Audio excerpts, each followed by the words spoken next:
जय हिंद, वंदे मातरम। दोस्तों, जितने भी स्टूडेंट 2023 में CUET का एग्जाम देने वाले हैं, आप सभी के लिए यह वीडियो काफ़ी ज़्यादा इंपॉर्टेंटफुल होने वाला है। दोस्तों, यहाँ पर ज्योग्राफी से CUET एग्जाम में जिस प्रकार के क्वेश्चन पूछे जाते हैं और पूछे गए हैं, उसी से संबंधित क्वेश्चन यहाँ पे करवाया जाएगा। ठीक है, तो जिनका भी डोमेन सब्जेक्ट में ज्योग्राफी है, यह वीडियो उन्हीं सभी छात्रों के लिए होने वाला है। बात करें ज्योग्राफी से दोस्तों, तो ज्योग्राफी से टोटल आपको 22 चैप्टर पढ़ना है और 22 चैप्टर से वहाँ पे इंपॉर्टेंट क्वेश्चन पूछे जाएंगे। ठीक है, तो आपको दोस्तों चैप्टर बाय चैप्टर जितने भी CUET एग्जाम में क्वेश्चन पूछे गए, वो यहाँ पे सिर्फ उन्हीं सभी क्वेश्चन को करवाया जाएगा और उसी से संबंधित क्वेश्चन को करवाया जाएगा। ठीक है, तो आपको देखना क्या कि दोस्तों कि आप इन सभी क्वेश्चन का आंसर आप सही कर पा रहे या फिर नहीं कर पा रहे। तो आप लोगों ने अभी ज्योग्राफी थोड़ी दिन पहले पढ़े हैं दोस्तों, तो आप मुझे उम्मीद है कि आप लोगों को बहुत सारे क्वेश्चन का आंसर आप लोगों को पता होगा, लेकिन आपको देखना क्या है कि आप कितने क्वेश्चन का आंसर आप सही कर पा रहे, क्योंकि यहाँ पे सिर्फ VBI ऑब्जेक्टिव क्वेश्चन को कराया गया है, जो कि CUET एग्जाम के दृष्टिकोण से काफ़ी ज़्यादा इंपॉर्टेंटफुल होते हुए है। ठीक है, तो चलिए हम लोग बिना टाइम वेस्ट किए आज के सुपर फास्ट वीडियो को स्टार्ट करते हैं। दोस्तों, यहाँ पे चैप्टर बाय चैप्टर क्वेश्चन को करवाइएगा, तो जिन लोगों ने चैनल को सब्सक्राइब नहीं किया, यार प्लीज़ चैनल को सब्सक्राइब कर लें। ठीक है, तो पहला क्वेश्चन आपसे क्या पूछा जाएगा दोस्तों कि निम्नलिखित में से कौन सी परिभाषा एलन सी सैंपल द्वारा दी गई। काफ़ी आसान क्वेश्चन दोस्तों, आप लोगों ने पढ़ा होगा कि एलन सी सैंपल के द्वारा जो दिया गया था वो मानव भूगोल, अस्थिर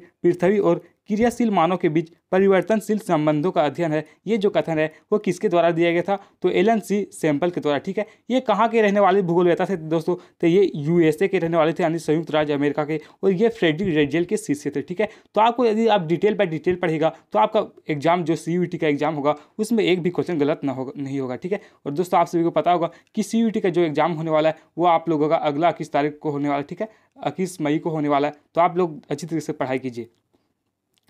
अगला क्वेश्चन 2 में क्या बोल रहा है कि निम्नलिखित कथनों में से कौन सा एक भूगोल का वर्णन नहीं करता है। दोस्तों, आपको बताना है इन सभी ऑप्शन के अनुसार कि इनमें से कौन सा कथन है जो कि भूगोल का वर्णन नहीं करता। ठीक है, तो यहाँ पे right answer option number D है दोस्तों, प्रौद्योगिकी के विकास के फलस्वरूप आधुनिक समय में प्रासंगिक नहीं। तो ये एक जो है जो कि भूगोल का वर्णन नहीं करता है, बाकी ये सभी तीनों जो है वो भूगोल के बारे में वर्णन करते हैं। ठीक है, तो ऑप्शन नंबर यहाँ चौथा राइट आंसर हो जाएगा।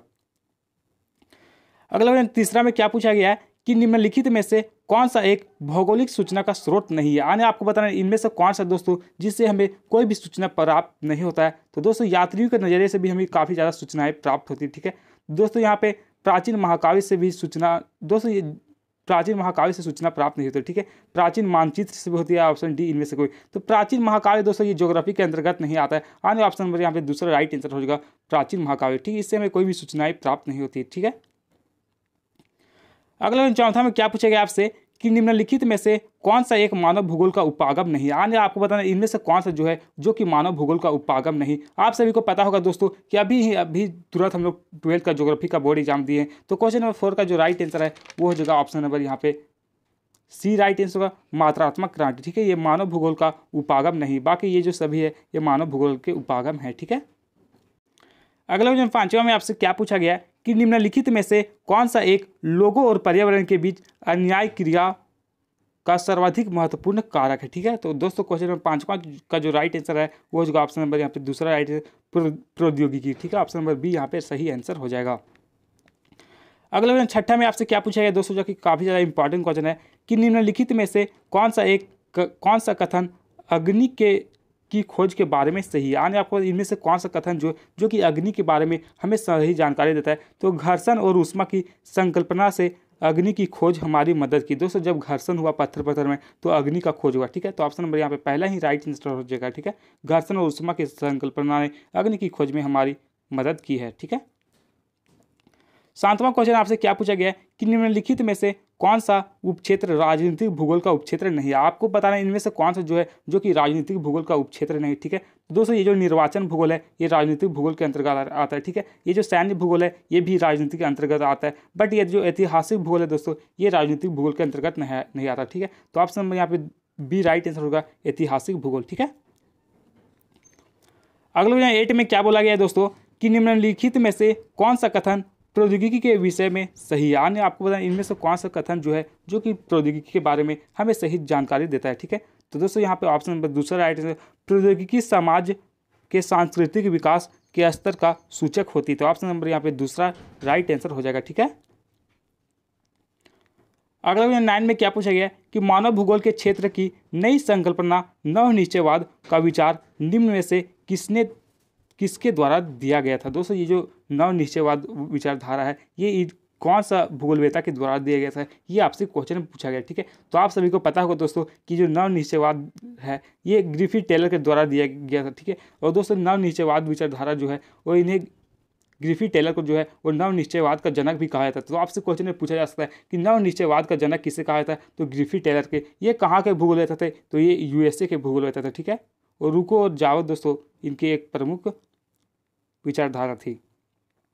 अगले दिन 10वां में क्या पूछा गया कि हमारी पृथ्वी को नियंत्रित करने वाले भौतिक नियमों तथा इस पर रहने वाले जीवों के संबंधों के आर्थिक संश्लेषित ज्ञान से उत्पन्न संकल्पना भूगोल है। उपयुक्त परिभाषा निम्नलिखित में से किस भूगोलवेत्ता की है। दोस्तों आपको बताना है कि ये जो परिभाषा है ये कौन सा भूगोलवेत्ता के द्वारा दिया गया था। तो दोस्तों ये जो परिभाषा है वो विडाल डी लाब्लास, ऑप्शन नंबर यहाँ पे सी राइट है, तो विडाल डी लाब्लास के द्वारा दिया गया था। दोस्तों आप सभी को पता होगा कि ये जो विडाल डी लाब्लास है इन्हें संभववाद विचारधारा का जनक भी कहा जाता है। ठीक है, तो आपसे क्वेश्चन में पूछा जा सकता है कि संभववाद का जनक किसे कहा जाता है, तो विडाल डी लाब्लास को। ठीक है,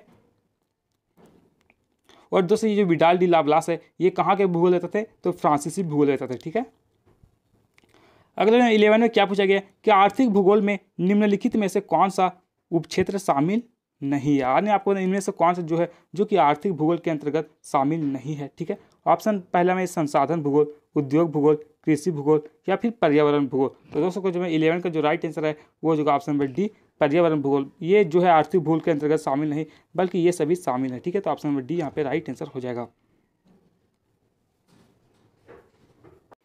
अगला क्वेश्चन 12 में जो पूछा गया जो कि काफ़ी इंपॉर्टेंट क्वेश्चन है कि चौराहों पर लाल बत्ती का निम्नलिखित में से कौन सा अर्थ ठीक है। दोस्तों जब चौराहे पर जब लाल बत्ती ट्रैफिक में जलता है तो कौन सा बात यहाँ पे सही बता रहा है ये आपसे पूछा गया। ठीक है, तैयार होना, रुकना, जाओ या फिर इनमें से कोई नहीं। तो दोस्तों जब भी चौराहे पे लाल बत्ती जलता है तो वो क्या हमें दर्शाता है, तो रुकना। ने ऑप्शन नंबर यहाँ पे दूसरा राइट आंसर हो जाएगा। ठीक है, रुकना है जो दोस्तों वो लाल बत्ती को दर्शाता है। अगर पीला बत्ती जलेगा तो रेडी होना। ठीक है, और हरा बत्ती जलने लगता है तो चलो ठीक है जाने का हमें आदेश दे दिया जाता है।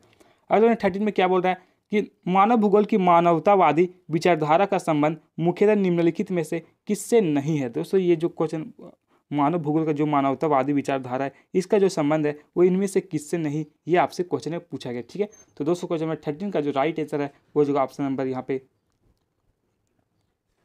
13 का राइट आंसर दोस्तों ऑप्शन नंबर बी होगा, प्रवास से नहीं है। ठीक है, ऑप्शन नंबर बी सही राइट आंसर हो जाएगा। अगला क्वेश्चन 14 में क्या पूछा गया कि निम्नलिखित में से कौन रुको और जाओ निश्चयवाद का मुख्य चिंतन विषय। रुको और जाओ दोस्तों इसमें से कौन सा एक सही चिंतन है, तो right answer option number C होगा, संभावनाएं एवं सीमा के भीतर उत्पन्न की जा सकती है तथा अंधाधुंध रफ्तार दुर्घटना से मुक्त नहीं होती। यानी ऑप्शन नंबर सी यहाँ पे सही आंसर हो जाएगा। ठीक है, अगला 15 में क्या पूछा गया कि निम्न में से कौन सा कथन मानव का प्रकृतिकरण निश्चयवाद से संबंधित नहीं। यानी आपको इनमें से कौन सा जो कारण जो कि मानव का प्रकृतिकरण यानी जिसे निश्चयवाद भी कहा जाता है इसका संबंध नहीं है। ठीक है, तो क्वेश्चन 15 का जो सही आंसर है वो जो ऑप्शन नंबर सी मानवीय क्रियाएं अभाव से स्वतंत्रता की ओर अग्रसर थी। तो ऑप्शन नंबर सी सही आंसर हो जाएगा। अगला 16 में क्या पूछा गया कि मानव भूगोल मानव समाज और धरातल के बीच संबंधों का संश्लेषित अध्ययन है। यह परिभाषा किसके द्वारा दी गई। दोस्तों ये जो परिभाषा है ये किसके द्वारा, कौन सा भूगोलवेत्ता के द्वारा दिया गया था, ये आपसे क्वेश्चन में पूछा गया। ठीक है, तो दोस्तों ये परिभाषा है वो फ्रेडरिक रेडजेल के द्वारा दिया गया था। तो ऑप्शन नंबर पहला राइट आंसर होगा फ्रेडरिक रेडजेल। ठीक है दोस्तों, फ्रेडरिक जो रेडजेल है इन्हें आप लोगों को पता होगा कि नियतिवाद का जनक भी कहा जाता है। ठीक है, और ये जो फ्रेडरिक रेडजेल है ये कहाँ के भूगोलवेत्ता थे, तो जर्मन के भूगोलवेत्ता थे। ठीक है, अगले 17 में क्या पूछा गया कि मानव प्रकृति के नियमों को बेहतर ढंग से समझने के लिए बाद ही प्रौद्योगिकी का विकास कर पाया। इसका उदाहरण दोस्तों जब मानव ने जो है वो किसी भी संसाधन का विकास करने के लिए उसको पहले समझा तभी उसका विकास कर पाया। तो ये जो उदाहरण है वो इनमें से किससे है। ठीक है, तो 17 का जो राइट आंसर दोस्तों ऑप्शन नंबर सी हो जाएगा, उपरोक्त सभी। ठीक है, वायु की गति के नियम, डीएनए तथा अनुवांशिक के रहस्यों का समझ, घर्षण तथा ऊष्मा की संकल्पना, तो इन सभी चीज़ों का विकास हुआ तभी मानव जो है वो आगे बढ़ पाया है ना। ऑप्शन नंबर यहाँ पे डी राइट आंसर होगा, उपरोक्त सभी। नेक्स्ट वन 18 में क्या बोल रहा है कि निम्नलिखित में से किस भूगोलवेत्ता का संबंध संभववाद से, यानी आपको इनमें से कौन से विचार भूगोलवेत्ता का जो संबंध है वो संभववाद से, ठीक है। तो दोस्तों ये विडाल डी लाप्लास है, इनका जो संबंध है वो संभववाद से, ठीक है। तो option number D right answer होगा। बाकी ये जो दोस्तों रेडजेल, रिटर और इमैनुअल कांट है, इनका जो संबंध है वो नियतिवाद विचारधारा से था, ठीक है। 19 क्वेश्चन में क्या पूछा गया कि निम्नलिखित में से कौन सा मानव भूगोल का उपक्षेत्र नहीं है, यानी आपको बताएं इनमें से कौन सा जो है जो कि मानव भूगोल का उपक्षेत्र नहीं है, ठीक है। तो दोस्तों प्रकृति का मानवीकरण ये जो है ये मानव भूगोल का उपक्षेत्र नहीं, तो option number C right answer हो जाएगा। अगला क्वेश्चन क्या पूछा गया कि मनुष्य अपने विकास की आरंभिक अवस्था में प्रकृति के प्रकोप से डरता था और प्रकृति की सुनता था और उसकी पूजा करता था। यह कथन भूगोल कि किस विचारधारा से संबंधित है, ठीक है। ये जो कथन है ये भूगोल के कौन सी विचारधारा से संबंधित है, तो इसका जो संबंध है वो निश्चयवाद से, ठीक है। ऑप्शन नंबर पहला सी राइट आंसर निश्चयवाद। तो दोस्तों इस प्रकार से हम लोग टोटल ज्योग्राफी के 20 इंपॉर्टेंट एमसीक्यू क्वेश्चन को कर लिए, जो कि सीयूईटी एग्जाम के दृष्टिकोण से काफ़ी इंपॉर्टेंट फुल होने वाले, ठीक है। और आप 20 क्वेश्चन में से कितने क्वेश्चन का आंसर आप सही जान सकते हैं प्लीज़ कमेंट बॉक्स में कमेंट करके जरूर लिखिएगा। और दोस्तों इस तरह हर एक चैप्टर का यदि आप इंपॉर्टेंट क्वेश्चन जानना चाहते हैं सीयूईटी एग्जाम के दृष्टिकोण से, आप प्लीज़ कमेंट बॉक्स में कमेंट करके जरूर लिखिएगा। और जिन लोगों ने चैनल को सब्सक्राइब नहीं किया यार प्लीज़ चैनल को सब्सक्राइब कर ले, ठीक है। क्योंकि दोस्तों इस चैनल में सीयूईटी एग्जाम की तैयारी बहुत ही ज़बरदस्त तरीके से करवाई जाएगा, ठीक है।